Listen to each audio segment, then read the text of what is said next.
Hello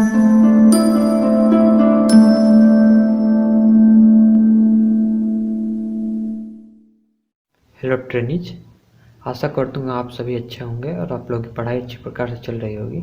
आज मैं आप लोगों के लिए थर्ड सेमेस्टर के लिए डीसी जनरेटर के एमसीक्यू लेकर के आया हूँ। एमसीक्यू यानी कि मल्टीपल चॉइस क्वेश्चंस, जो आप लोगों के एग्जाम में बहुत ही इंपॉर्टेंट होते हैं। तो चलिए शुरू करते हैं। पहला प्रश्न है, डीसी जनरेटर में एक्स ग्रुप में चिन्हित भाग का क्या नाम है?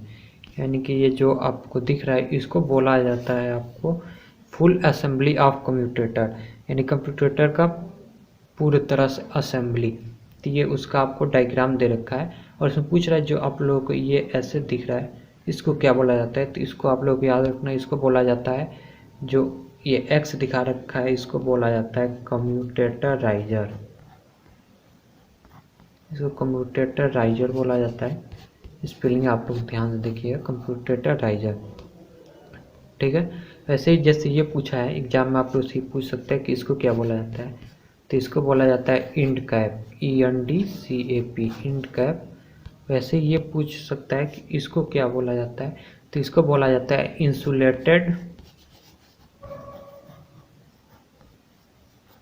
इंसुलेटेड कॉपर सेगमेंट, इसको बोला जाता है। ठीक है, तो आप लोग से इसको पूछा गया तो इसका सही आंसर होता है कम्यूटेटराइजर, यानी कि यहाँ पे आप देखेंगे इसका जो ऑप्शन सी है कम्यूटेटराइजर, ये बिल्कुल सही हो जाएगा। दूसरा प्रश्न है, what is the name of DC generator? यानी कि आप जो चित्र में देख रहे हैं इस डीसी जनरेटर का क्या नाम है? तो आप लोग देख सकते हैं ये जो आर्मेचर है इसके पैरेलल में एक आपका वाइंडिंग लगा हुआ है, शंट वाइंडिंग। और ये शंट वाइंडिंग क्या है, लॉन्ग है, यानी कि यहाँ से लेके यहाँ तक है। तो इसको बोला जाता है आपका differential long shunt compound generator. वैसे ही अगर आपका ये शॉर्ट होगा, यानी कि ये जो है आपका यहाँ न जाके यहाँ आएगा, यानी कि ये जो आपको सिरा दिख रहा है यहाँ आ रहा है, ये जो सिरा है वो आपका यहाँ न जा कर के यहाँ पे आ जाएगा। तो इसको आप लोग बोलेंगे differential short shunt compound generator. इसमें आप लोग याद रखेंगे, जब ये जो है आपका यहाँ पे आ रहा है तो इसको आप लॉन्ग बोलेंगे, लेकिन ये जो है आपका यहाँ आएगा तो आप इसको शॉर्ट बोलेंगे। तो इसमें आप लोग का कौन सा हो जाएगा? इसमें आपका सही आंसर हो जाएगा option A, differential long shunt compound generator, यानी कि ऑप्शन ए सही हो जाएगा। जैसे तीसरा प्रश्न है, डीसी जनरेटर में प्रेरित ईएमएफ की दिशा ज्ञात करने के लिए किसका नियम का उपयोग किया जाता है? देखिए, डीसी जनरेटर में ईएमएफ का दिशा ज्ञात करने के लिए फ्लेमिंग के नियम का प्रयोग किया जाता है। फ्लेमिंग के किस हाथ का, दाएं का या बाएं का? तो इसको आप एक ट्रिक से याद रखेंगे। जैसे आप में पूछा है जनरेटर के लिए, तो जनरेटर आप लोग स्टार्ट करने जाते हो तो आप लोग किस हाथ से स्टार्ट करते हो? मुझे लगता है 90% से अधिक होंगे या फिर 99% होंगे जो है जनरेटर को दाहिने हाथ से स्टार्ट करते होंगे। तो आप जनरेटर को दाहिने हाथ से स्टार्ट करोगे तो यहाँ पे आपका दाहिने हाथ का नियम लागू होगा, यानी फ्लेमिंग के दाहिने हाथ का नियम। तो ऑप्शन ए नहीं होगा। ऑप्शन बी, हथेली का नियम दे रखा है तो ये भी नहीं होगा, क्योंकि हथेली का नियम यहाँ पर नहीं लगता है। फ्लेमिंग के बाएं हाथ का नियम ये भी नहीं होगा, यानी कि एक ही ऑप्शन बच जाता है, ऑप्शन डी। ऑप्शन डी देख लेते हैं क्या है। देखिए, हाँ, ऑप्शन डी है, फ्लेमिंग के दाहिने हाथ का नियम, यानी कि ये आपका ऑप्शन डी सही हो जाएगा। हेलो, चौथा प्रश्न है, which formula is use to calculate the generate EMF of DC generator? यानी डीसी जनरेटर में जो ईएमएफ जनरेट किया जाता है उसको कैलकुलेट करने के लिए किस फार्मूले का प्रयोग किया जाता है? तो उसके लिए प्रयोग किया जाता है E = 5PNZ divided by 60A, यानी कि 5PNZ/60A। इस फार्मूले का आपका प्रयोग किया जाता है, जिसमें अगर आपका लैप वाइंडिंग हुआ तो आपका ए जो है वो पी के बराबर होता है, जबकि अगर आपका वेव वाइंडिंग होगा तो ए जो है वो 2 होता है। ये तो आप लोगों को पता होगा। तो यहाँ पे आप लोगों को पता चल गया कि यहाँ पे ईएमएफ का सूत्र पूछा है, तो ईएमएफ का सूत्र होता है 5PNZ/60A, यानी कि ऑप्शन से आप देखें तो आपका ऑप्शन डी सही हो जाएगा। यहाँ पे आपका ऑप्शन डी बिल्कुल सही है। जैसे पांचवा प्रश्न देखा जाए, ईएमएफ की गणना करने के लिए सूत्र क्या है? कौन सा ईएमएफ दिया है? बैक ईएमएफ दिया है। बैक ईएमएफ का कैलकुलेट करना है डीसी मोटर में, तो बैक ईएमएफ जो होता है वो आपका होता है जो आप उसमें इनपुट देते हैं माइनस में आपका armature current into armature resistance, यानी कि आपका बैक ईएमएफ होता है voltage into armature current into armature resistance. तो यहाँ पे आप देखेंगे ऑप्शन सी, यहाँ पे जो ईबी है यहाँ पे ईबी को ऐसे लिखा जाता है, यहाँ पे ईबी ऐसे लिखा हुआ है तो इसको आप लोग ध्यान दीजिएगा, ईबी आपका ऐसे लिखा जाता है। यहाँ पे आपका ऑप्शन सी बिल्कुल सही जवाब हो जाएगा। ऐसे ही प्रश्न 6 है, डीसी जनरेटर में एक्स ग्रुप में चिन्हित भाग का क्या नाम है। देखिए ये जो है इसमें पूछ रहा है इसका क्या नाम है। तो सबसे पहले जान लेते हैं इस पूरे को क्या बोलते हैं। तो इस पूरे को बोला जाता है फील्ड पोल, और इसको पूछा गया है ये क्या होता है, तो ये आपका कहलाता है लेमिनेटेड पोल शू। इसको जो है आप पूछा गया है ये हिस्सा, इसको बोला जाता है लेमिनेटेड पोल शू। और जो ये आपके यहाँ पे छेद देख रहे हैं हल्के हल्के, इसको बोला जाता है राइवेट्स। और ये जो पूछा गया है ये इसको बोला जाता है सॉलिड पोल कोर। ये आप लोग को मैं इसलिए बता रहा हूँ ताकि आप लोग से एग्जाम में कहीं से भी प्रश्न पूछा जा सकता है। ऐसा नहीं है कि इसमें आपका केवल ये पूछा गया है तो आपका यही एग्जाम में आएगा, आप एग्जाम में आपसे ये भी पूछ सकता है। वैसे यहाँ पे देख सकते हैं यहाँ पे दो आपके स्क्रू लगे हैं, तो इनको स्क्रू को स्क्रू ही बोला जाता है। अब बात करते हैं फील्ड पोल का कार्य क्या होता है। जब ये फील्ड पोल की बात हो रही है तो मैं आप लोगों को बता दे रहा हूँ, फील्ड पोल जो है वो मुख्य पोल के रूप में लगाया जाता है। जो यानी कि फील्ड पोल जो बॉडी होता है यानी कि योक होता है उसके अंदर ये मुख्य पोल के रूप में लगाया जाता है, और ये जो क्या करता है फील्ड वाइंडिंग को इसके अंदर ही लगा दिया जाता है। ठीक है, तो ये क्या हो जाएगा यहाँ पे आपका आंसर, यहाँ पे आपका आंसर हो जाएगा क्या पूछा गया है इसमें, एक्स ग्रुप में चिन्हित भाग का क्या नाम है। तो एक्स ग्रुप में चिन्हित भाग का नाम हो जाएगा आपका pole shoe. What is the name of DC generator, इस डीसी जनरेटर का क्या नाम है। देखिए ये तो बहुत ही आसान है, यहाँ पे आप लोग देख रहा होगा एक डीसी सोर्स है, और डीसी सोर्स का प्रयोग क्या लिए किया जा रहा है, इसको एक्साइटेड करने के लिए, यानी कि फील्ड वाइंडिंग को बाहरी सोर्स से सप्लाई दे करके एक्साइट किया जा रहा है। तो इसको क्या बोला जाता है, इसको आप लोग को बोला जाता है सेपरेटरी एक्साइटेड जनरेटर, यानी कि अलग से उत्तेजित जनरेटर, जिसको अलग से आप डीसी सोर्स द्वारा आप फील्ड वाइंडिंग को एक्साइटेड करते हैं, उसको बोला जाता है सेपरेटली एक्साइटेड जनरेटर। इसमें मुझे नहीं लगता है किसी को कोई प्रॉब्लम होगी। यहाँ पर सीधे सीधे आपको डीसी सोर्स दिख रहा है और यहाँ पर आपको फील्ड वाइंडिंग को एक्साइटेड करते हुए दिख रहा है, तो आपको सिंपली आप इसका आंसर बता सकते हैं। ऐसे ही 8वां प्रश्न है, जनरेटर द्वारा किस ऊर्जा को विद्युत ऊर्जा में परिवर्तित किया जाता है। तो जनरेटर द्वारा देखिए पहले आप जनरेटर का जब ब्लॉक डायग्राम बनाएंगे, ये जनरेटर हो गया, ये मैं फिर बना रहा हूँ।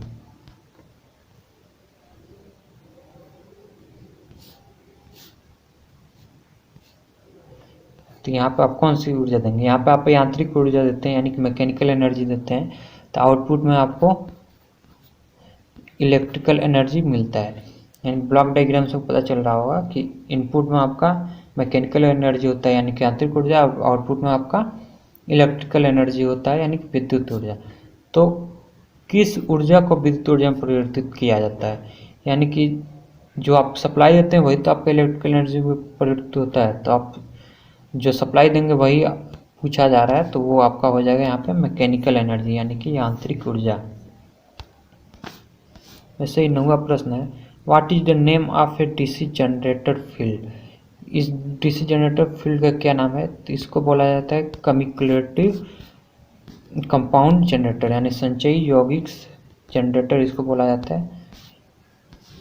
10वां प्रश्न है, डीसी जनरेटर किस सिद्धांत पर कार्य करता है। तो डीसी जनरेटर जो है वो फैराडे के विद्युत चुंबकीय प्रेरण के नियम पर कार्य करता है। फैराडे के विद्युत चुंबकीय प्रेरण का नियम क्या होता है, वो नियम ये कहता है कि अगर कोई धारावाही चालक है, इस चालक को किसी मैग्नेटिक फील्ड के अंदर रख दिया जाए और इस धारावाही चालक को अगर हम घुमाएं तो यहाँ पे ईएमएफ जनरेट हो जाता है। इसी को बोला जाता है फैराडे का विद्युत चुंबकीय नियम, या आपका चुंबकीय क्षेत्र। इस चुंबकीय क्षेत्र में इस चालक को रखा गया है, और जब इस चालक को आप घुमाएंगे तो चुंबकीय क्षेत्र को काटेगा, जिसकी वजह से इसमें ईएमएफ प्रोड्यूस हो जाएगा। यही इसी सिद्धांत पर आपका डीसी जनरेटर कार्य करता है। तो इसमें आप लोग देख लीजिए, कॉर्क का स्क्रू नियम नहीं, फ्लेमिंग के बाएं हाथ का नियम नहीं, ये भी। फिर ऑप्शन सी देख लिया जाए, ऑप्शन सी है फ्लेमिंग के दाहिने हाथ का नियम नहीं, ये भी नहीं। फैराडे का विद्युत चुंबकीय प्रेरक नियम, तो हाँ ऑप्शन डी आपका यहाँ पे सही हो जाएगा।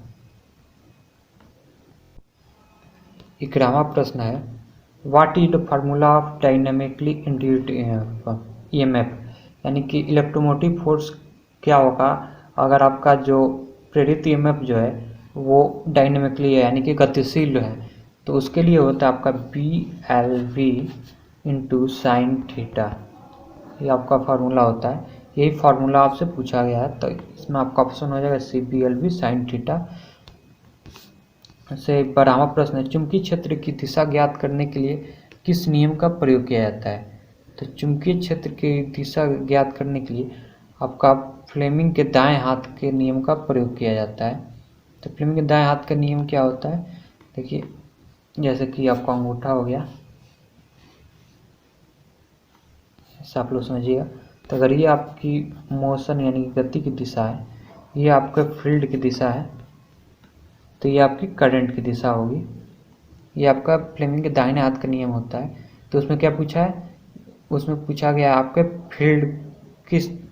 फील्ड को किस नियम के द्वारा जाना जाता है। तो आप देखिए फील्ड को फ्लेमिंग के दाहिने हाथ के नियम द्वारा आप पता कर सकते हैं। तो यहाँ पे आपका ऑप्शन डी सही हो जाएगा। वैसे 13वां प्रश्न है, डीसी जनरेटर के भाग का क्या नाम है, यानी कि ये जो है इसको पूछा जा रहा है कि इसका आपका क्या नाम है। तो इसको देखिए, इसको बोला जाता है बॉडी या फिर योक, ठीक है, इसको बॉडी या योक बोला जाता है। अब इसके हर एक पार्ट की बात कर लेते हैं। तो ये जो आपको दिख रहा है इसको बोला जाता है टर्मिनल बॉक्स, यहाँ पर आपके टर्मिनल्स लगाए जाते हैं, इसको बोला जाता है टर्मिनल बॉक्स। इसको जो आप ये देख सकते हैं, इससे पकड़ के आपके मशीन को उठाया जाता है, तो इसको बोला जाता है लिफ्टिंग आई। इसको मशीन को उठाने के लिए या फिर सिक्कड़ से बांधने के लिए इसका प्रयोग किया जाता है, इसको बोला जाता है लिफ्टिंग आई। अब देखिए ये जो नीचे का आपके ये वाले हिस्से देख रहे हैं, यानी कि ये पूरा, इसको बोला जाता है फीट यानी कि हिंदी में इसको बोला जाता है पैर। और जो आपको ये वाला हिस्सा दिख रहा है, ये वाला, इसको बोला जाता है सीम वाइंडिंग।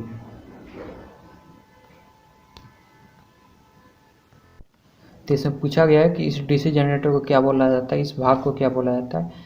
तो इसको बोला जाता है योक या फिर फ्रेम, इसी को फ्रेम भी बोला जाता है।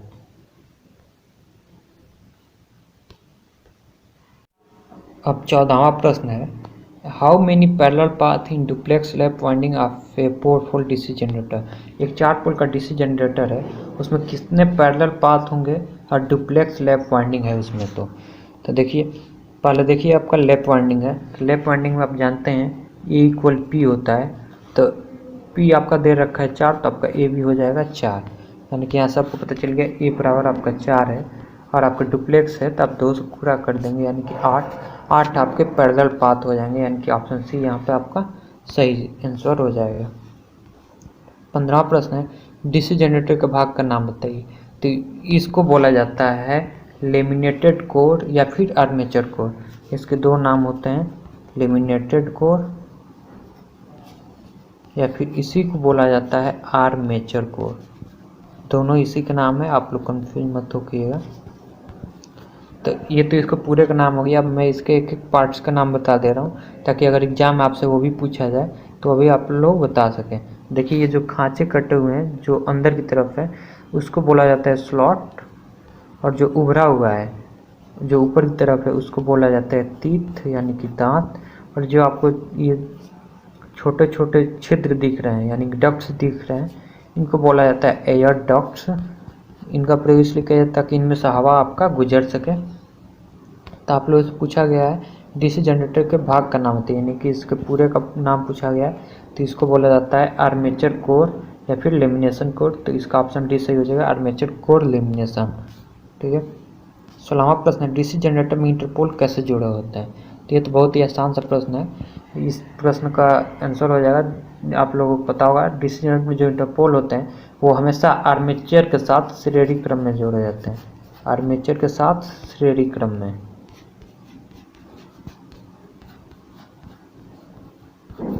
जो हमेशा आर्मेचर के साथ श्रेणी क्रम में जोड़े जाते हैं। तो यहाँ पे आपका ऑप्शन ए सही हो जाएगा। 17वां प्रश्न है, what is the necessity of residual magnetism in A self excited DC generator. यानी कि एक सेल्फ एक्साइटेड डीसी जनरेटर है, उसमें आपका रेसिडुअल मैग्नेटिज्म यानी कि अवशिष्ट चुंबकत्व का क्या ज़रूरत है। तो इसका प्रयोग इसलिए पड़ता है ताकि आप वोल्टेज का जनरेटर जो है वो निर्माण कर सके। अगर आपका जो है अवशिष्ट चुंबकत्व खत्म हो जाता है तो जनरेटर जो है वो वोल्टेज का निर्माण नहीं कर पाता है। तो इसलिए आपका वोल्टेज निर्माण के लिए इसका अवशिष्ट चुंबकत्व की आवश्यकता होती है। तो यहाँ पे आपका ऑप्शन ए सही हो जाएगा। ये तब है जब ये सेल्फ एक्साइटेड है। अगर ये सेल्फ एक्साइटेड ना होता और इसको बाहर से एक्साइटेड किया जाता तो यहाँ पे आपके अवशिष्ट चुंबकत्व की आवश्यकता नहीं पड़ती, क्योंकि उसको बाहर से आप एक्साइटेड कर सकते हैं। 18वां प्रश्न है, डीसी मशीन में कौन से दो बिंदु हैं जो ब्रश संपर्क प्रतिरोध को मापते हैं। जैसे कि आप लोग जानते हैं, अगर आपको प्रतिरोध मापना है तो किसी दो पॉइंट के बीच मापेंगे, यानी कि दो बिंदुओं के बीच मापेंगे। तो यही पूछ रहे हो कौन से दो पॉइंट होंगे जिसकी मदद से आप ब्रश कॉन्टैक्ट रेजिस्टेंस को मेजर करते हैं। देखिए, ब्रश कॉन्टैक्ट रेजिस्टेंस को मेजर करने के लिए आपको आपका जो ब्रश होता है, ब्रश और कम्यूटेटर, इन दोनों पॉइंटों के बीच आप जो है रेजिस्टेंस को मापते हैं। तो उस रेजिस्टेंस को आपका बोला जाता है ब्रश कॉन्टैक्ट रेजिस्टेंस। तो यानी कि आपका ब्रश और कम्यूटेटर इन दोनों के बीच आपको रेजिस्टेंस मापना है। तो ऑप्शन देख लेते हैं, option A resistance between the opposite brushes, यानी कि एक दूसरे के विपरीत ब्रश में नहीं। ब्रश और कम्यूटेटर राइजर के बीच प्रतिरोध, देखिए यहाँ पर कम्यूटेटर राइजर दे दिया है तो यहाँ पे ये गलत हो जाएगा। ब्रश और कम्यूटेटर के बीच प्रतिरोध, तो ये आपका सही हो जाएगा, यानी कि यहाँ पे आपका ऑप्शन सही हो जाएगा। 19वां प्रश्न है, which voltage drop is indicated in the portion marked as X. तो देखिए एक्स कहाँ दे रखा है, एक्स पूछ रखा है कि एक्स को, यानी कि ये एक्स दे रखा है तो इसको किस नाम से जाना जाता है। देखिए ये जो इस एक्सिस पे दे रखा है इसको बोला जाता है वोल्टेज लॉस, यानी कि इस पे जो होगा आपका वो आपका वोल्टेज लॉस हो रहा होगा। और ये जो है इसको बोला जाता है टर्मिनल वोल्टेज, जो इस पे दे रखा है, और इस पे जो दे रखा है उसको बोला जाता है लोड करंट। और ये किसकी स्थिति में होता है, ये नो लोड की स्थिति में आपका दिया गया होता है, नो लोड की स्थिति में आपका डीसी जनरेटर का। तो पूछा गया है कि जो एक्स के रूप में दिया गया है उसको क्या बोला जाता है। तो जो एक्स के रूप में दिया गया है उसको आपको आर्मेचर रिएक्शन ड्रॉप बोलते हैं, यानी कि यहाँ पे आपका ऑप्शन सी आपका सही हो जाएगा। इसमें आप लोग ध्यान रखिए, कई बार वो वहाँ पर ना पूछ करके यहाँ पे एक लाइन खींच देता है और इसको पूछता है कि इसको क्या बोलते हैं। ऐसे एक आपको खींच देगा, इसको पूछ देगा कि इसको क्या बोला जाता है। तो इसको बोला जाता है आपका ओहमिक ड्रॉप, याद रखिएगा ओहमिक ड्रॉप। अगर आपको ये पूछ लेता है तो आप लोग ओहमिक ड्रॉप बताएंगे, और ये पूछ लेता है तो आप लोग बताएंगे आर्मेचर रिएक्शन ड्रॉप। ठीक है। अब 20वां प्रश्न है, what is the name of the compound generator if the shunt field is connected in parallel with armature. तो ये तो मैं अभी आप लोगों को बताया हूँ कि कंपाउंड जनरेटर का क्या नाम होगा और उसके जो है शंट फील्ड उसके पैरेलल में कनेक्ट कर दिया जाए। तो इसका जो बोला जाता है शॉर्ट शंट कंपाउंड। ये मैंने अभी आप लोगों को एक डायग्राम के अंदर से बताया था, मैं आप लोगों को एक बार फिर दिखा देता हूँ। कहाँ गया है, हाँ ये रहा। देखिए ये जो है आपका लॉन्ग शंट कंपाउंड है, लॉन्ग शंट कंपाउंड जनरेटर है। तो ये जो है आपका आर्मेचर के पैरेलल में कर रहा है, यानी कि आपका ये यहाँ पे होके यहाँ पे आकर आपका जुट जाएगा। तो यहाँ पे आपका शॉर्ट हो जाएगा, यानी कि ये छोटा हो जाएगा लघु। वही ये यहाँ पे आके तो ये आपका लॉन्ग है। मैंने आप लोगों को बता रखा था पहले, यही क्वेश्चन आपसे आगे पूछ लिया गया है। तो मैंने आप लोगों को यहीं पर आप लोगों को इस क्वेश्चन को करा दिया था। चलिए आगे करते हैं। कैसा प्रश्न है, why the armature core of a DC generator is laminated, यानी कि जो डीसी जनरेटर में जो आपके कोर होते हैं उनको लेमिनेट क्यों कर दिया जाता है। तो इसलिए कर दिया जाता है ताकि आपके जो ईडी करंट लॉसेज होंगे, अगर वो एक पूरा एक ठोस होगा तो उसमें ईडी करंट लॉसेज आपके बहुत ज़्यादा बढ़ जाएंगे। लेकिन अगर आप उसको सेपरेटली एक एक को लेमिनेट कर देंगे और तब उसको आप प्रयोग करेंगे तो आपके ईडी करंट लॉसेज बहुत हद तक कम हो जाते हैं। तो ये जो है आपका ऑप्शन डी आपका सही हो जाएगा, ईडी करंट लॉस को कम करने के लिए। 22वां प्रश्न है, why armature resistance of a DC generator is very low, यानी कि डीसी जनरेटर का आर्मेचर रेजिस्टेंस को बहुत कम क्यों रखा जाता है। तो ये तो आप लोग जानते ही होंगे कि रेजिस्टेंस आपका जितना ज़्यादा होगा आपका वोल्टेज ड्रॉप भी उतना ज़्यादा होगा। आपको पता होगा जो वोल्टेज ड्रॉप होता है वो करंट इंटू रेजिस्टेंस के बराबर होता है। तो जैसे जैसे आपका रेजिस्टेंस बढ़ेगा या रेजिस्टेंस यानी कि प्रतिरोध बढ़ेगा, आपका वोल्टेज ड्रॉप भी बढ़ता जाएगा। तो आपको वोल्टेज ड्रॉप को कम रखना है तो आप रेजिस्टेंस को भी कम रखेंगे। तो इसका आंसर हो जाएगा आपका आर्मेचर वोल्टेज ड्रॉप जो होता है उसको कम करने के लिए। तो यहाँ पे आप देखेंगे ऑप्शन से आपका ऑप्शन बी आपका सही हो जाएगा, रिड्यूस आर्मेचर वोल्टेज ड्रॉप, यानी कि आर्मेचर वोल्टेज ड्रॉप को कम करने के लिए इसका प्रयोग किया जाता है।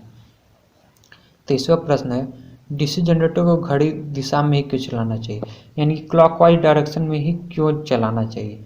देखिए अगर आप इसको एंटी क्लॉकवाइज चलाते हैं तो इसमें जो अवशिष्ट चुंबकत्व होता है वो आपका खत्म हो जाएगा। तो फिर आपका अवशिष्ट चुंबकत्व खत्म हो जाएगा और अगर वो सेल्फ एक्साइटेड जनरेटर है तो फिर उसमें आपका वोल्टेज निर्माण नहीं हो पाएगा, यानी कि आप वोल्टेज जनरेट नहीं कर पाएंगे। और आप उसको उल्टी दिशा में चला देते हैं तो आपका वोल्टेज जनरेट होना बंद हो जाता है। तो इसीलिए डीसी जनरेटर को घड़ी की दिशा में ही चलाया जाता है, यानी कि क्लॉकवाइज ही चलाया जाता है। एंटी क्लॉकवाइज चलाने पर आपका जो उसका अवशिष्ट चुंबकत्व खत्म हो जाता है और अवशिष्ट चुंबकत्व खत्म हो जाने का आपका वोल्टेज जनरेट नहीं हो पाता है। तो ऑप्शन ए है प्रोटेक्ट ब्रशेस फ्रॉम डैमेज, यानी ब्रश को नुकसान से बचाने के लिए, गलत है। प्रोटेक्ट द रेसिडुअल मैग्नेटिज्म, यानी अवशिष्ट चुंबकत्व की रक्षा करने के लिए, सही है, यानी कि यहाँ पे आपका ऑप्शन बी सही हो जाएगा। 24वां प्रश्न है कि आपके कंपनसेटिंग वाइंडिंग जो है वो बड़े डीसी जनरेटर में क्यों लगाया जाता है। तो कंपनसेटिंग वाइंडिंग को बड़े डीसी जनरेटर में इसलिए लगाया जाता है जो आपका आर्मेचर रिएक्शन का जो इफेक्ट होता है उस इफेक्ट को आपको समाप्त किया जा सके, यानी कि न्यूट्रलाइज किया जा सके। इसलिए आपका बड़े डीसी जनरेटर में कंपनसेटिंग वाइंडिंग का प्रयोग किया जाता है। तो आपका ऑप्शन देख लेते हैं, कनेक्ट मोर लोड, अधिक लोड कनेक्ट करने के लिए, नहीं। कम्यूटेशन प्रभाव को कम करने के लिए, नहीं, इसके लिए भी नहीं। तो फिर ऑप्शन सी देखते हैं, न्यूट्रलाइज आर्मेचर रिएक्शन इफेक्ट, यानी कि आर्मेचर रिएक्शन को कम करने के लिए या फिर उसको न्यूट्रलाइज करने के लिए। तो ऑप्शन सी आपका यहाँ पे सही हो जाएगा। इसे 25वां प्रश्न देख लेते हैं, डीसी जनरेटर का वोल्टेज निर्माण करने में विफल होने का कारण क्या है। तो देखिए इसका ऑप्शन देख लेते हैं, ढीले ब्रश संयोजन, अगर ढीले होंगे तब भी आपका वोल्टेज ड्रॉप ज़्यादा होगा लेकिन वो ईएमएफ जनरेट करने में विफल नहीं होगा, वो ईएमएफ जनरेट कर लेगा। तो ये आपका ऑप्शन ही गलत हो जाएगा। आर्मेचर प्रतिरोध अधिक है, अगर आपका आर्मेचर प्रतिरोध अधिक है तो फिर वही बात, आपका वोल्टेज ड्रॉप अधिक होगा लेकिन ईएमएफ आपका जनरेट हो जाती है, ये भी आपका गलत है। फील्ड प्रतिरोध क्रांतिक प्रतिरोध से ऊपर है, आपका सही जवाब हो जाएगा। अब यहाँ पे आप लोगों को समझना है कि यहाँ क्रिटिकल रेजिस्टेंस क्या होता है। उससे पहले आप लोग को समझना है कि क्रिटिकल क्या होता है। क्रिटिकल रेजिस्टेंस समझने से पहले आप लोग क्रिटिकल समझ लीजिए। देखिए क्रिटिकल होता ये है कि कोई भी सिचुएशन हो, मैं केवल जनरेटर की बात नहीं कर रहा हूँ, आपके फिजिक्स में या फिर कहीं भी आपका क्रिटिकल का मतलब ये होता है कि जो हो रहा हो उससे अलग चीज़ होने लग जाए, उसको क्रिटिकल बोला जाता है। यानी कि अब तक आपका ईएमएफ जनरेट हो रहा है तो ईएमएफ जनरेट नहीं होगा, यानी कि उससे अलग होने लग गया, तो उस कंडीशन को बोला जाता है क्रिटिकल। तो यहाँ पे देखिए अगर आपको उसका रेजिस्टेंस इतना बढ़ाते जाएं, फील्ड रेजिस्टेंस को इतना आप बढ़ाते जाएं कि वो जो है एक इसी स्थिति का मान से अधिक हो जाए कि जो आपका आउटपुट है वो आपका मतलब आप ईएमएफ बन ही ना पाए, तो उसको बोला जाता है क्रिटिकल रेजिस्टेंस, यानी फील्ड प्रतिरोध क्रांतिक प्रतिरोध से ऊपर है। तो यहाँ पे आपका ऑप्शन सी सही हो जाएगा। 26वां प्रश्न है, what is the name of generator if it's field connected in parallel with armature. तो ये भी मैंने अभी आप लोगों को बताया है कि उसको बोला जाता है आप लोगों का शंट जनरेटर। जनरेटर का नाम क्या है, यदि इसका क्षेत्र आर्मेचर के समानांतर में जुड़ा हुआ है तो आपका ये जो आर्मेचर होगा इसके समानांतर में अगर आप जोड़ते हैं तो समानांतर में आप लोग को पता है शंट वाइंडिंग जुड़ता है, तो ये आपका शंट जनरेटर हो जाएगा। यहाँ पे आपका ऑप्शन ए बिल्कुल सही हो जाएगा। 27वां प्रश्न है, डीसी जनरेटर में पोल शू का उद्देश्य क्या है। तो देखिए, डीसी जनरेटर में पोल शू जो होता है वो इसलिए लगाया जाता है ताकि आपका जो उसमें एयर गैप हो वो हर जगह समान हो और आपका जो फ्लक्स हो वो हर जगह समान रूप से फैल जाए। तो यहाँ पे ऑप्शन डी आप लोगों का सही हो जाएगा। 27वां का डी ऑप्शन आप लोगों का सही हो जाएगा। 28वां प्रश्न है, डीसी जनरेटर में स्प्लिट रिंग का क्या कार्य है। तो देखिए, डीसी जनरेटर का कार्य में स्प्लिट रिंग का कार्य ये होता है, जैसे वो हाफ राउंड वो घूमेगा तो वो जो स्प्लिट रिंग हो वो अपना डायरेक्शन चेंज कर लेता है। जैसे डायरेक्शन चेंज करता है तो फिर आपका जो आउटपुट है वो हमेशा एक ही डायरेक्शन मिलता है, यानी कि आप लोगों को एक ही डायरेक्शन में आउटपुट मिलता है, यानी कि आपको डीसी आउटपुट मिलता है। इसलिए स्प्लिट रिंग का प्रयोग किया जाता है। तो निरंतर वोल्टेज बनाए रखने के लिए तो इसका प्रयोग निरंतर वोल्टेज बनाए रखने के लिए नहीं किया जाता है। दूसरा देख लेते हैं, धारा को एक दिशा में एकत्र करने के लिए। तो हाँ, धारा को एक दिशा में वो एकत्र करता है, यानी कि यूनिट डायरेक्शनली वो करंट को एकत्र करता है। तो आपका ऑप्शन भी यहाँ पे सही हो जाएगा। 29वां प्रश्न है, which material is use to make brush in generator. यानी कि जनरेटर में आपको ब्रश बनाने के लिए किस मटेरियल का यूज किया जाता है। तो देखिए, जनरेटर में आप लोगों का कार्बन का प्रयोग किया जाता है, क्योंकि कार्बन जो है जल्दी घिसता नहीं है, और उसके साथ साथ ग्रेफाइट का प्रयोग किया जाता है, क्योंकि ग्रेफाइट जो है वो अच्छा चालक होता है। तो कार्बन और ग्रेफाइट का मिश्रण आपका प्रयोग किया जाता है, यानी कि यहाँ से आप ऑप्शन देखेंगे ब्रश बनाने के लिए आपका ऑप्शन भी सही हो जाएगा। कार्बन और ग्रेफाइट का प्रयोग किया जाता है ब्रश बनाने के लिए। 30वां प्रश्न है, why DC generator are losing their residual magnetism. यानी कि डीसी जनरेटर का जो अवशिष्ट चुंबकत्व वो क्यों खो देते हैं। तो इसका सिंपल सा कारण है कि वो इसलिए खो देते हैं क्योंकि आपने जो है जनरेटर को या तो उल्टी दिशा में चला दिया है या फिर बहुत समय तक, लंबे समय तक आपने उसको जो है ऑफ कंडीशन में रखा हुआ है, यानी कि उसको आपने फिर कभी स्टार्ट नहीं किया है। तो लोड में शॉर्ट सर्किट के कारण नहीं, रनिंग विदाउट लोड यानी बिना लोड के चलाने के कारण नहीं, बिना रुके चलाने के कारण यानी कि लगातार आप इसे चलाते जा रहे हैं इस कारण, तो ये तो बिल्कुल नहीं होगा। तो फिर ऑप्शन डी क्या है, change the direction of rotation very often. यानी कि आप जो उसके रोटेशन का डायरेक्शन जो है उसको अगर आपने चेंज किया है तो इस कंडीशन में आपका अवशिष्ट चुंबकत्व तो समाप्त हो जाता है। ये क्वेश्चन एक बार पहले भी आया हुआ था, इसी में ये दोबारा से आ रहा है, तो मैं फिर आप लोग बता दे रहा हूँ। यहाँ पे आपका ऑप्शन डी सही हो जाएगा। 31वां प्रश्न है, एक जनरेटर में योक और ध्रुव के मध्य से चुंबकीय सर्किट कैसे पूरा होता है। तो जो आपका चुंबकीय सर्किट जो है वो आपके आर्मेचर कोर से पूरा होता है, यानी कि ऑप्शन बी यहाँ पे आपका सही हो जाएगा। 32वां प्रश्न है, why the terminal voltage decrease if load increase in DC shunt generator.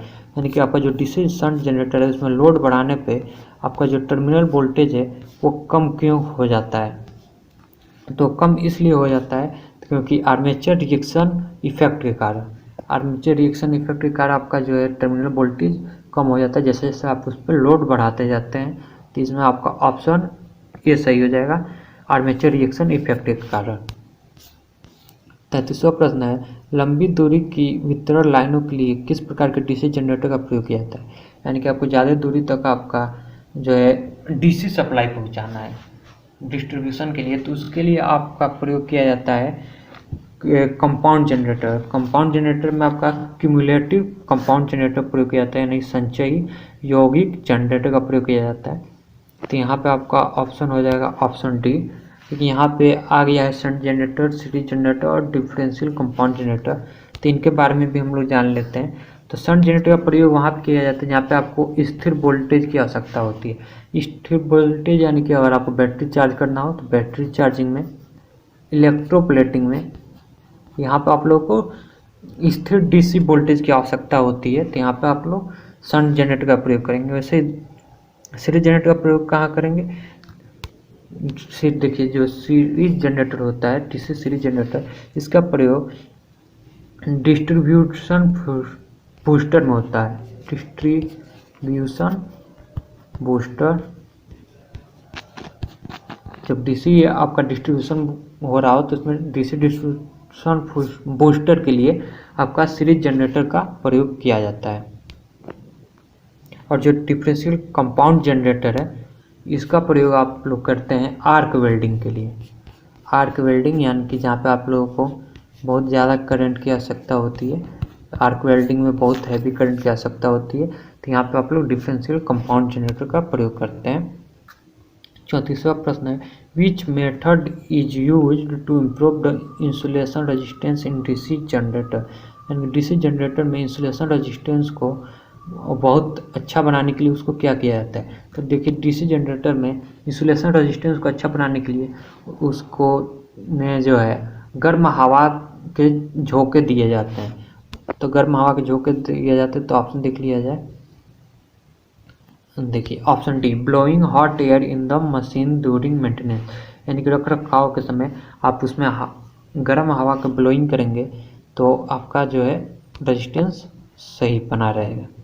35वां प्रश्न है, which type of DC generator works in absence of residual magnetism? तो ये तो बहुत ईजी प्रश्न है, यानी कि अगर आपका अवशिष्ट चुंबकत्व तो समाप्त हो गया है तब भी आपका कौन सा जनरेटर वर्क करेगा? तो वही जनरेटर वर्क करेगा जिसमें आप बाहर से आप उसको एक्साइटेड करते हो। बाहर से एक्साइटेड करते हो यानी कि आपका यहाँ पे हो जाएगा शंट जनरेटर नहीं, सीरीज जनरेटर ये भी नहीं। अगला प्रश्न है कंपाउंड जनरेटर, ये भी नहीं। सेपरेटली एक्साइटेड यानी कि अलग से, तो ये आपका ऑप्शन डी आपका यहाँ पे सही हो जाएगा। 36वां प्रश्न है, आर्क वेल्डिंग के लिए किस प्रकार के डीसी जनरेटर का प्रयोग किया जाता है? तो ये तो मैंने अभी आप लोगों को बताया है, आर्क वेल्डिंग में हैवी करंट की आवश्यकता होती है, तो इसके लिए डिफरेंशियल कंपाउंड जनरेटर का प्रयोग किया जाता है। और अभी मैंने शंट जनरेटर भी बताया, सीरीज जनरेटर भी बताया। शंट जनरेटर का प्रयोग आपका स्थिर वोल्टेज के लिए किया जाता है, जहाँ पे बैटरी चार्जिंग हो गया, फिर इलेक्ट्रोप्लेटिंग हो गया। वैसे सीरीज जनरेटर का प्रयोग डीसी सप्लाई डिस्ट्रीब्यूशन बूस्टर में किया जाता है, ये मैंने अभी आप लोगों को बताया है। 37वां प्रश्न है, डीसी जनरेटर में वेव वाइंडिंग की विशेषता क्या है? यानी कि वेव वाइंडिंग पूछा जा रहा है डीसी जनरेटर में। तो डीसी जनरेटर में वेव वाइंडिंग जो होता है वो लो करंट और हाई वोल्टेज होता है, जिसे LCH भी बोला जाता है, लो current high voltage.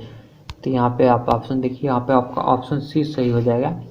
DC generator में वेव वाइंडिंग आपका पूछा गया है, तो वेव वाइंडिंग होता है आपका लो करंट हाई वोल्टेज।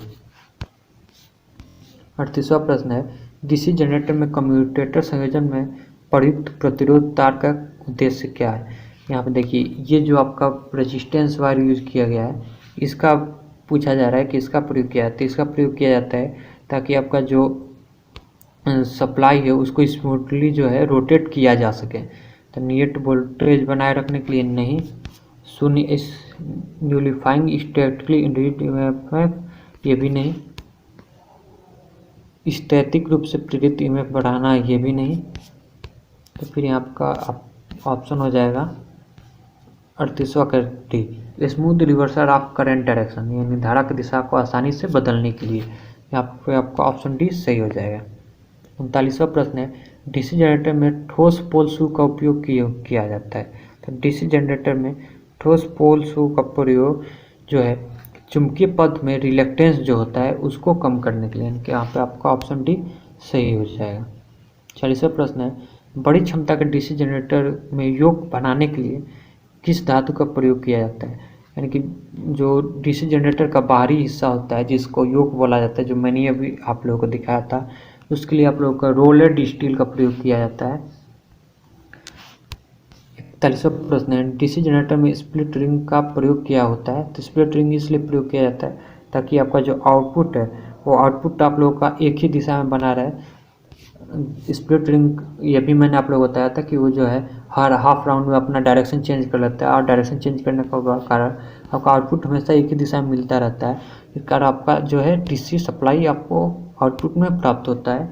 तो यहाँ पे आपका ऑप्शन बी सही हो जाएगा। 42वां प्रश्न है, डीसी जनरेटर में किस प्रकार का वोल्टेज गतिशील रूप से प्रेरित होता है? तो डीसी जनरेटर में किस प्रकार वोल्टेज गतिशील रूप से प्रेरित होता है? तो इसमें जो है आपका अल्टरनेटिंग वोल्टेज गतिशील रूप से प्रेरित होता है। इसके लिए आप लोगों का ऑप्शन सी। 43वां प्रश्न है, एक्स ग्रुप में चिन्हित स्लॉट का क्या उद्देश्य है? यानी कि ये जो स्लॉट बना हुआ है इसका क्या उद्देश्य है, यानी कि ये किस लिए बना होता है? तो ये इसलिए बना होता है ताकि के वे को ठीक प्रकार से फिक्स किया जा सके। इसको की वे बोला जाता है, की वे।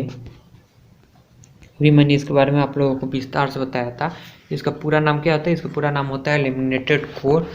अभी कुछ देर पहले ये प्रश्न आया हुआ था, इसी में से ये प्रश्न फिर से आ रहा है कि इस बार इसको पूछ लिया, उस बार जो है आपका दूसरा प्रश्न था। तो यहाँ पर आपका ऑप्शन ए सही हो जाएगा। टू फिक्स द के वे, यानी कि ऑप्शन ए बिल्कुल सही है। 44वां प्रश्न है, what is the purpose of field coils in DC generator? यानी डीसी जनरेटर में आपका फील्ड कॉइल का क्या उद्देश्य है? तो फील्ड कॉइल का उद्देश्य ये होता है कि जो आपके ध्रुव होते हैं उनके कुंडली फ्लक्स के निर्माण के लिए।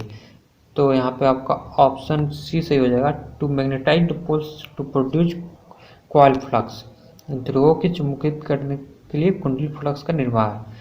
45वां प्रश्न है, which metal is use to make pole core of large DC generator? यानी कि जो डीसी जनरेटर के पोल कोर बनाने के लिए किस धातु का प्रयोग किया जाता है? तो पोल कोर बनाने के लिए आप लोगों का कास्ट स्टील, जिसको हिंदी में ढलवा इस्पात बोला जाता है या फिर ढलवा स्टील बोला जाता है, आप लोगों को इस आपके धातु का प्रयोग किया जाता है कास्ट स्टील का। तो यहाँ पे आपका सी ऑप्शन सही हो जाएगा।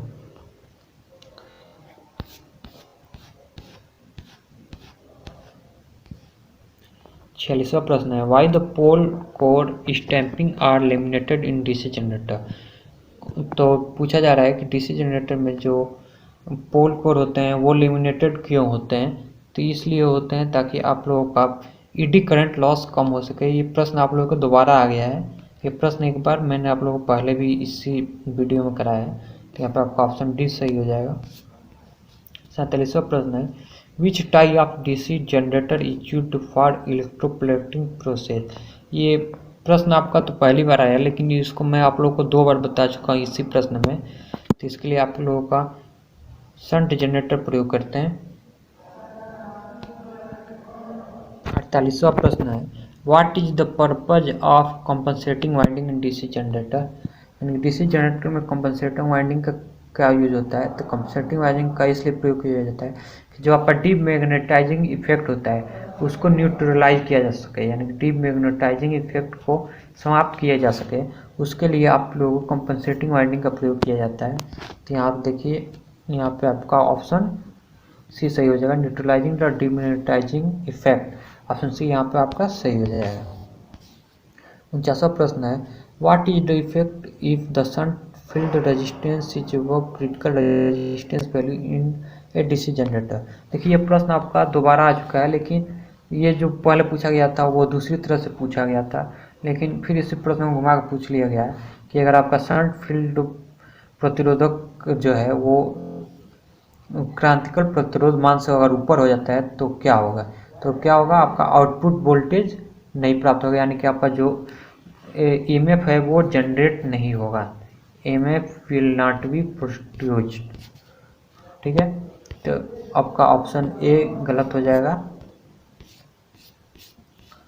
Option B output voltage above normal, तो ये तो बिल्कुल उत्पन्न ही नहीं होगा, तो ये तो गलत है। Generate fails to build up voltage, ये सही हो जाएगा। जनरेटर जो है वोल्टेज बनाने में सक्षम नहीं होगा, तो ऑप्शन सी सही हो जाएगा। और generator builds up voltage normally, तो ये गलत हो जाएगा। 50वां प्रश्न है, डीसी जनरेटर में आर्मेचर प्रतिक्रिया का प्रभाव क्या है? तो डीसी जनरेटर में आर्मेचर प्रतिक्रिया का यानी कि जो आर्मेचर रिएक्शन होता है उससे आपका जो है आउटपुट वोल्टेज कम हो जाता है, यानी कि जो आउटपुट वोल्टेज है वो डिक्रीज करता है आपका आर्मेचर रिएक्शन के कारण।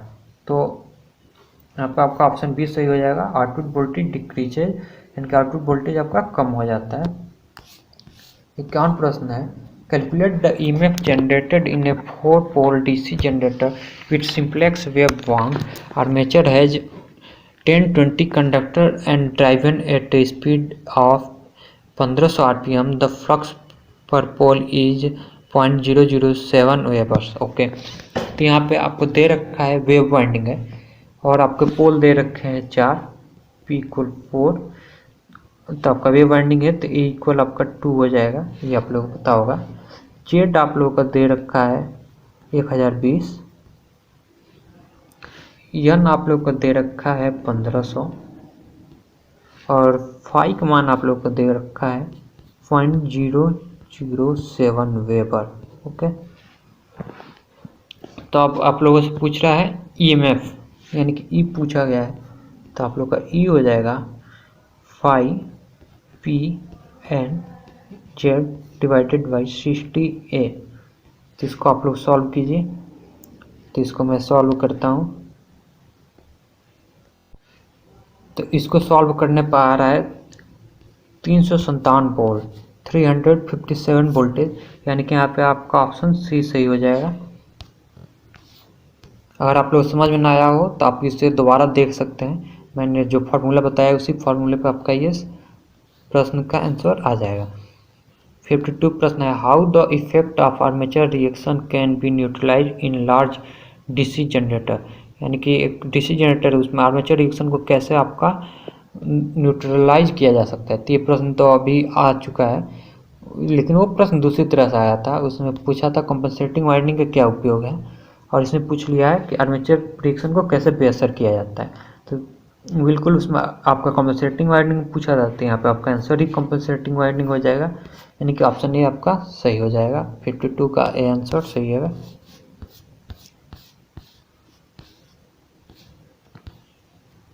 53 क्वेश्चन है, what is the effect in DC generator if it kept ideal for long time, यानी कि अगर आपका एक डीसी जनरेटर है उसको अगर लंबे समय तक बंद रखा जाए तो फिर क्या होगा। देखिए, अगर आप उसको लंबे समय तक बंद रखेंगे तो वो जो है ईएमएफ जनरेट करना बंद कर देगा, यानी कि वो जो है जब आप उसको लंबे समय तक बंद किए रहेंगे तो वो जो है ईएमएफ नहीं बना पाएगा।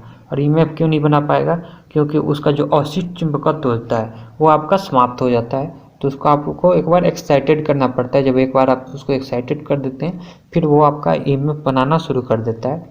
तो इसमें ऑप्शन देखते हैं, फील्ड कॉइल रेजिस्टेंस इंक्रीज, यानी कि आपका जो फील्ड कॉइल का रेजिस्टेंस बढ़ जाता है। तो ऐसा तो कभी नहीं होता है कि आप किसी को कहीं रख दे तो उसका रेजिस्टेंस अपने आप बढ़ जाती है, ये आपका गलत हो जाएगा। आर्मेचर रेजिस्टेंस इंक्रीज है, तो आर्मेचर रेजिस्टेंस आप रखे कैसे बढ़ जाएगा, ये तो संभव ही नहीं है। इंक्रीज द आर्मेचर रिएक्शन, यानी कि जो आपका आर्मेचर रिएक्शन होता है जिस कारण आपका वोल्टेज ड्रॉप जो है ज़्यादा होता है आउटपुट में, वो आपका हो जाएगा, तो ये आपका गलत है। लॉजेज इन रेसिडुअल मैग्नेटिज्म, यानी कि अपने अवशिष्ट चुंबकत्व को खोज देता है, तो यहाँ पर आपका ऑप्शन डी सही हो जाएगा, यानी कि वो अपने अवशिष्ट चुंबकत्व को खो देगा तो आपका जो है वो जो है ईएमएफ जनरेट नहीं कर पाएगा। 54 प्रश्न है, calculate the induced EMF of 4 pole dynamo having 1000 RPM lap wound and total number of conductor is 600, the flux per pole is 0.064 weber. Okay, तो यहाँ पे आप लोगों को ईएमएफ निकालना है जिसमें आपका लैंप वाउंड किया गया, तो इसमें क्या क्या दिया गया है वो आप पहले नोट कर लीजिए। आप लोगों को पी दिया गया है 4 और लैंप वाउंड है, तो आपका ए जो हो जाएगा वो हो जाएगा आपके पी के बराबर, यानी कि आपका ए भी हो जाएगा 4। आप लोगों का स्पीड दे रखा है एन जो है 1000। ओके, आप लोगों को जेड दे रखा है 600 और आप लोग 5 दे रखा है 0.064 वेबर। ठीक है, अब आप लोगों से पूछा जा रहा है ई इक्वल क्या होगा, तो ई इक्वल हो जाएगा, आप लोग फार्मूला याद हो गया अब तक। इस पर मैंने अब लगभग 3 सवाल, ये शायद तीसरा सवाल है इस सूत्र पे, डिवाइडेड बाई 60 है, तो इसको आप लोग फाई की जगह पे, पी की जगह पे, एन की जगह पे, जेड की जगह पे इसको आप वैल्यू रखिए और वैल्यू रख करके इसको सॉल्व कीजिए। मैं इसको सॉल्व करता हूँ, एक मिनट। इसको सॉल्व करने पे 640 वोल्ट आ रहा है, यानी कि आपका जो ईएमएफ हो जाएगा ई इक्वल आपका 640 वोल्ट, यानी कि ऑप्शन डी आपका सही हो जाएगा। ऑप्शन डी इक्वल डी जो है वो करेक्ट है। 55 प्रश्न है, what is the effect of induced EMF if the main field flux get distorted in DC generator. यदि मुख्य क्षेत्र का प्रवाह डीसी जनरेटर में विकृत हो जाए तो प्रेरित ईएमएफ पे क्या प्रभाव पड़ता है।